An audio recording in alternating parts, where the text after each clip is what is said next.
Washington ডিসিতে সাবেক মার্কিন জাতীয় নিরাপত্তা উপদেষ্টা জন বল্টনের বাড়ি ও অফিসে এফবিআই অভিযান চালানো হয়েছে। আদালতের অনুমোদনে শুক্রবার এই তল্লাশি সম্পন্ন হয়েছে।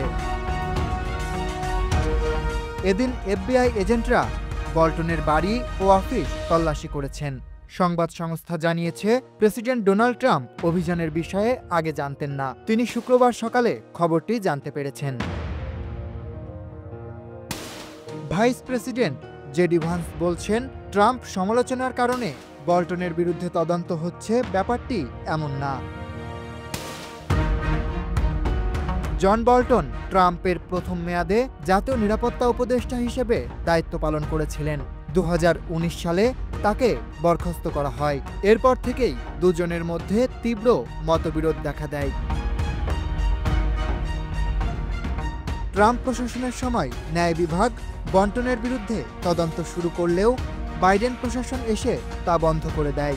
জন বল্টনের বাড়িতে এফবিআই অভিযান নতুন করে ট্রাম্পের রাজনৈতিক উত্তেজনা উস্কে দিয়েছে। Aritra Basu, desk report.